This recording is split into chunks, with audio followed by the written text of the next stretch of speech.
ये बहुत ही ज़मीन के तहत से बहुत नीचे, तकरीबन 80 मीटर से नीचे हैं। बंकर बस्टर बॉम्ब जिसको ये कहते हैं, हमने इस्तेमाल किए हैं। इनकी जो डेप्थ है ये कोई 60 मीटर से ज़्यादा नहीं है। तो वहाँ पर न्यूक्लियर रेडिएशन भी होती, वो भी नहीं हुई है।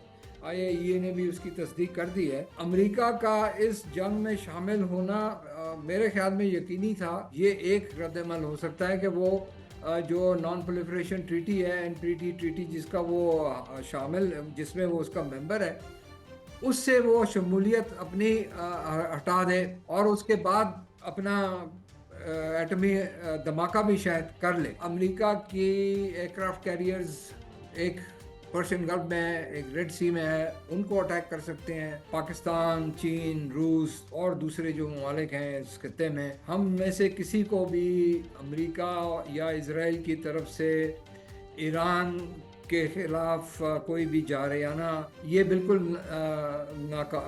नाकबूल है। प्रोग्राम में हमारे साथ इस वक्त ज़मीर अकरम साहब मौजूद हैं, साबिक सफ़ीर। बहुत शुक्रिया सर आपके टाइम के लिए। अभी अमेरिकी वज़ीर दिफा जो हैं उन्होंने भी ब्रीफ किया। उन्होंने कहा कि हमने ईरान का जो एटमी प्रोग्राम है वो तबाह कर दिया, अमेरिका कर दिया। अमेरिका का ये दावा है जी। और ईरान के पास जो जौहरी मुआहदे के लिए 60 दिन थे, वो इसे जो उन्होंने प्रेशर दिया उसमें बता रहे हैं डोनाल्ड ट्रंप ने कई बार ईरानी जौहरी हथियार उन्होंने कहा कि वो हासिल नहीं कर सकता। फिर उन्होंने ये भी कहा कि हमने ईरान के जौहरी साइंटिस्ट जो हैं, साइट्स भी जो हैं वो तबाह की हैं। उससे पहले इसराइल की जानिब से उनके जौहरी साइंसदान जो हैं उन्हें भी मारा गया था।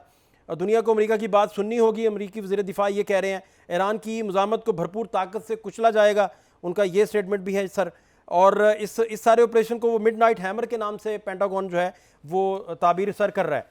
क्या टेक है आपका? अब बड़ा ऑब्वियस है, अमेरिका के बारे में बहुत सारे लोग यही ख्याल कर रहे थे कि ईरान अगर उसकी हसास इंस्टॉलेशंस को टच करेगा तो अमेरिका आएगा इस जंग में, या ईरान जो है आबना हुर्मुज़ को टच करेगा तो इस सारे मामले में अमेरिका आएगा। लेकिन ऐसा हुआ नहीं और उन्होंने हफ्ते का टाइम मांग के, 2 हफ्ते का टाइम मांग के 2 दिन में 48 घंटे के अंदर ये सर कर दिया।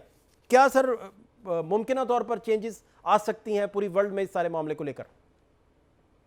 देखिए, पहली बात तो ये है कि इनके जो भी क्लेम्स हैं, जो ये कह रहे हैं, जैसे आपने उनके सेक्रेटरी दिफा की बात की, ये अभी तक कोई इंडिपेंडेंटली वेरीफाई नहीं हो सके हैं। ठीक। और मुझे अपना ख्याल है कि ये जिस तरह से ईरान ने अपने एटमी असाजात की हिफाजत